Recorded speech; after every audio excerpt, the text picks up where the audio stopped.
Сәлеметсіз бе, Әлия ханым?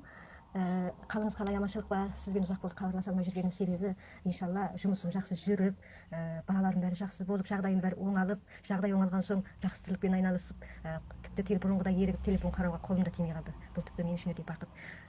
Семьяның жағдайын өзіңізге айтқан, отағасы 6 баласымен мені тастап ажырасып кеткен, сондай жаман жағдайға түсіп, сондай ауыр сынақ келіп басыма сөйтіп қалған сәттердің бірінде сіздің инстаграмыңызды көріп, содан кейін бірінші Алладан, екінші Алла тағаламыз себеп қыла гөр маған осы адамды көмекші қылып, осы кісінің инстасын көріп қызығып отырмын, я Аллам деп бірінші Аллаға ниет етіп, екінші сізден адамгершілік көмек сұрап, сізге хабарласқан сәтте содан бастап сіздің нұсқауыңызбен, сіздің жаңағы көмектесуіңізбен, сіздің рухани тәрбие беруіңізбен, ақыл кеңес беруіңізбен 40 күннен астам жақсылап, бір Алладан сұранып, ниет етіп, дұға қылып, Алладан сұранып, амал жасағанның арқасында жағдайымның барлығы бірден 180 градус өзгеріп, өзім ойламағандай даже бізді бала шағаны қарама, екі дүниеде көрместей болып кеткен күйеуім міне соңғы бір айда отбасымен, семьясымен жақсы араласып, қайтадан қайтып келіп менімен отбасын құрмаса да, бірақ өзінің кінәсін, қателіктерін түсініп, бала шағасының алдында ұялып, енді қате кінәларын жуғысы келіп, бала шағасына көмектесіп, барлық жағдайларын жасап, баласының маған да жақсы қарым-қатынаста қазір.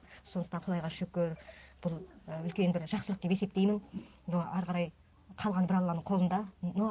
Ары қарай Алладан сұрай беремін, отбасының берекесін, отбасының татулығын, балаларымның бақытын бір Алладан сұрай беремін. Алла өйткені бәрін білуші, бәрін беруші. Алла тағала бәрін оңға да солға да өзгерту, бар қылу, жоқ қылу бір Алланың қолында. Әрине бір Алладан үстем ешкім жоқ.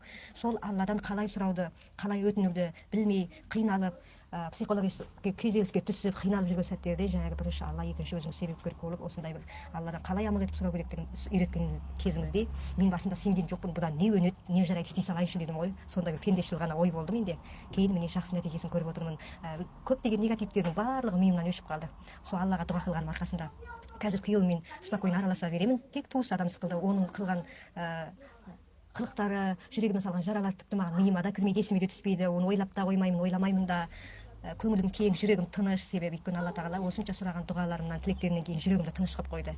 Және жағдайымның бәрін оң қылып қойды. Күйеуімнің жүрегін де өзгертіп, оны жүрегі де езілтіп қойды. Бала шағасына жиі қарасатын, көмектесетін қылып.